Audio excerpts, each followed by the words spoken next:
ఒక్కొక్క పరిణామం కూడా చకచకా మారిపోతున్నటువంటి దశలో జగన్ గ్రహించాల్సిన కొన్ని ముఖ్యమైనటువంటి పాయింట్లు. నెంబర్ 1, హిందుత్వ అంశంలో తనని టార్గెట్ చేయడానికి పదే పదే చూస్తున్నారు. దాని విషయంలో దూకుడుని తను ప్రదర్శించాలి. వివరణలు ఇచ్చుకునేటట్టు ఉండకూడదు, డిఫెన్స్లో ఉండకూడదు, అఫెన్సివ్గా ఉండాలి. అది స్పష్టతతో కూడి భవిష్యత్తు ప్రణాళికల వైపుకి అడుగులు వేయాలి. అట్లాగే సంక్షేమ పథకాలు ఆపేశారు అనడానికి లేదు, కానీ కోరుకున్న వాటిట్లో 10వ వంతో 25వ వంతో ఇస్తున్నారు. మిగతా వాటికి సంబంధించి పబ్లిక్కి తనదైనటువంటి వైఖరిని పబ్లిక్ దగ్గరికి వెళ్ళి మాట్లాడడం, పబ్లిక్తో చర్చించడం, అది రైటా రాంగా అన్నటువంటి పాయింట్ని పబ్లిక్ నోట్లోని చెప్పించడం చేయాలి. ఎప్పుడో ఎలక్షన్ ముందు చేస్తాం కాదు, ఇప్పుడు జరగాల్సినటువంటి అవసరం.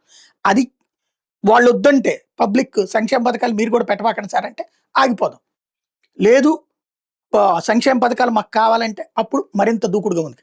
కరెంటు లాంటి వాటిలలో, అట్లాగే రైతులకు సంబంధించినటువంటి అంశాలు చంద్రబాబు గారు ప్రతిపక్షంలో ఉన్నప్పుడు 3 ఏళ్లతో పోల్చుకుంటే జగన్ చాలా దూకుడుగా ఉన్నాడు. అయితే ఇవాళ ఉన్నటువంటి వాళ్ళకి కొంచెమే చేసినా గ్లోరిఫై చేసి చూపించడానికి మీడియా ఉంది, సోషల్ మీడియా ఉంది, ఇన్ఫ్లుయెన్సర్లు ఉన్నారు. వీళ్ళకు ఉన్నటువంటిది వాళ్ళకున్న దాంట్లో 5వ వంతు. అది కూడా సీరియస్గా ఎఫర్ట్ పెట్టి కంటిన్యూ చేయలేకపోతున్నారు. దాని మీద సీరియస్గా దృష్టి సారించుకోవాల్సింది.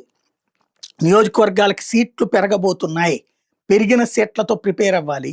ఇది అత్యంత ముఖ్యమైనటువంటి అంశం.